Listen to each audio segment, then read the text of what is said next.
Duleep trophy 2024లో star క్రికెటర్లు దుమ్ము లేపుతారనుకుంటే దేశవాళీ క్రికెటర్లు అనూహ్యంగా సంచలన ఆటతీరు కనబరుస్తూ అందరినీ ఆశ్చర్యపరుస్తున్నారు. ఈ నేపథ్యంలో టీమిండియా క్రికెట్కు కొత్త స్టార్లు పుట్టుకొస్తున్నారు. ఇదే క్రమంలో సర్ఫరాజ్ ఖాన్ హిట్ అవుతాడనుకుంటే అతడు ఫట్ అయ్యాడు. అతడి సోదరుడు ముషీర్ ఖాన్ డబుల్ సెంచరీకి కేవలం 19 పరుగుల దూరంలో ఆగిపోయి 181 పరుగులు చేసి అదరగొట్టాడు. స్టార్ ఆఫ్ ది మ్యాచ్ గా నిలిచాడు. ఇక ఇదే దేశవాళీలో అదరగొట్టిన మరో క్రికెటర్ దులీప్ ట్రోఫీలో ఇండియా సి తరపున ఆడుతున్న మానవ్ సుతార్.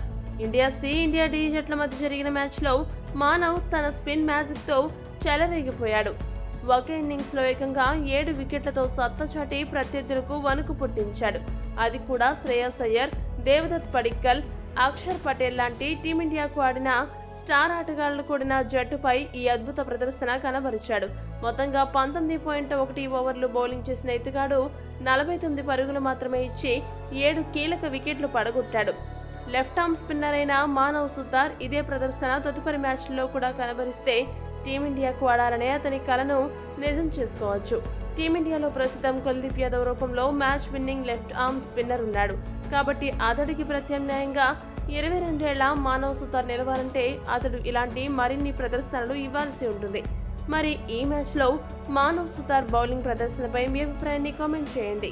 మరిన్ని అప్డేట్స్ కోసం మా ఛానల్ను సబ్స్క్రైబ్ చేసుకోండి.